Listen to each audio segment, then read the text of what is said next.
When you think about how Disney makes money, you probably think about this: the movies, the streaming service, the sports network, the screens. You'd be wrong. Pull Disney's own financial filings, segment by segment, and a different company appears. One where the blockbusters and the streaming wars are not where the money actually is. Disney is, by the numbers, a theme park company that happens to make movies. Today, how much do the parks actually make? It's more than you think. First, the rules, because precision is the whole point. Disney reports its business in 3 segments: entertainment, the movie studios, Disney Plus, Hulu, ABC, the cable channels; sports, that's ESPN; and experiences, the parks, the resorts, the cruise line, and the merchandise.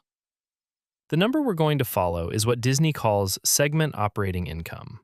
Basically, the profit each business makes from its own operations, before company-wide overhead, interest, and taxes. It's Disney's own yardstick, the one they put at the top of every earnings release. Why that number, and not the one in the headlines, net profit?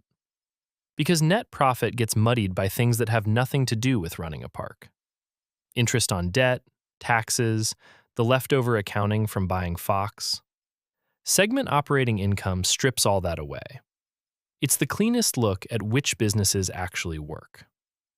One honest flag up front: experiences is not only theme park turnstiles. It also includes the hotels, Disney Cruise Line, and the merchandise business. So when we say the parks, we mean that whole travel and merch bundle. We'll keep saying it.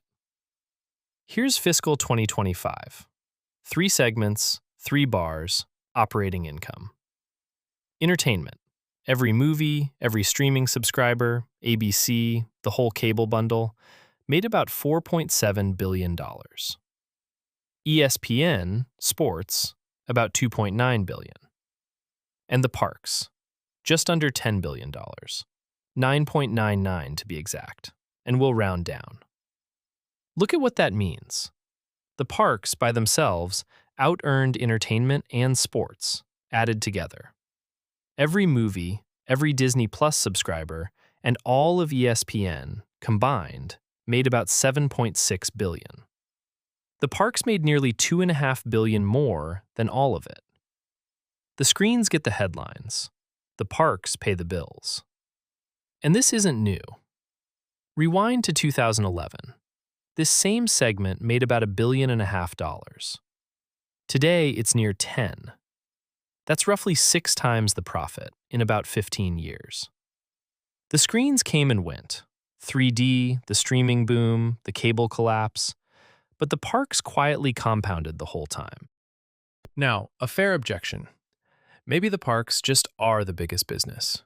Maybe they make the most money because they take in the most money.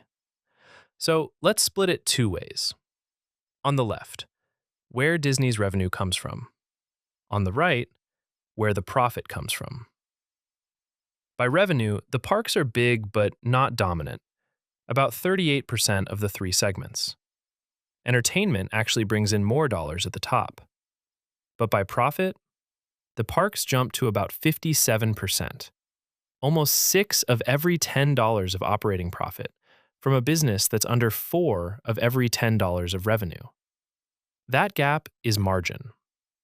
At the parks, roughly 28 cents of every revenue dollar survives as operating profit. At entertainment, it's about 11. The parks are more than twice as profitable, dollar for dollar. A ticket, a hotel night, a churro, those convert to profit in a way a streaming subscriber so far does not. And that 11 cents from entertainment is thin for a reason. Disney spent the last half-decade pouring tens of billions into streaming, content, subscribers, the war with Netflix, and that business only recently crossed into profit after years of losses.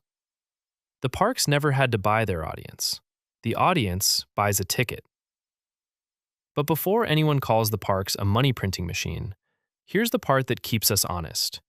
And it's the most important chart in this episode. This is that same parks profit, year by year, going back to 2019.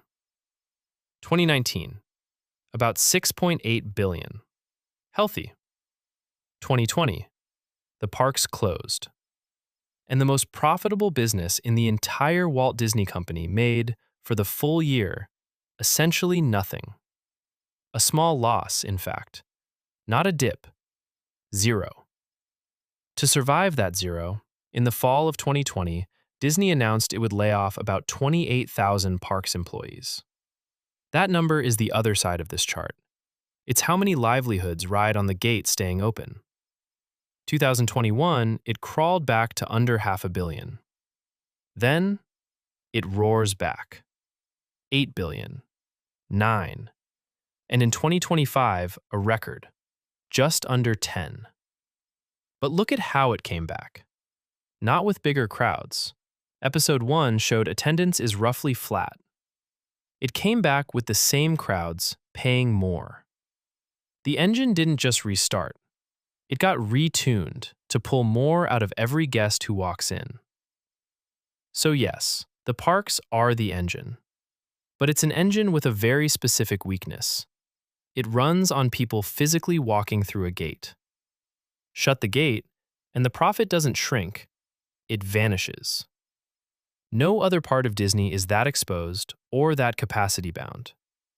There are only so many gates, so many hotel rooms, so many days in a year. Which brings the whole channel together. If your single most profitable business is also the one you can't easily make bigger, you can't conjure a fifth gate overnight, then there's really only one lever left. Make each guest, each day, each gate worth more.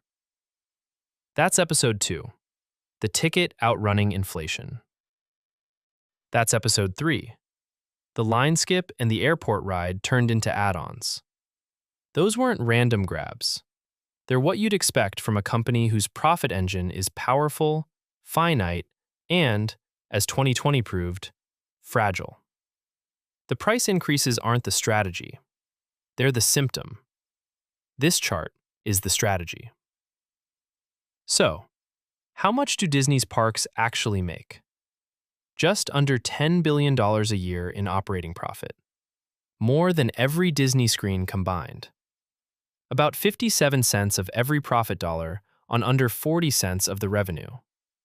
Disney is a theme park company that makes movies. The movies are how the world knows Disney. The parks are how Disney pays for itself. No vibes, just the numbers. If you want the real numbers instead of the noise, subscribe. Next time, is Disney secretly a hotel company? We put it to the test, and the answer isn't the one you'd guess. Sources are in the description. Thanks for watching Standby.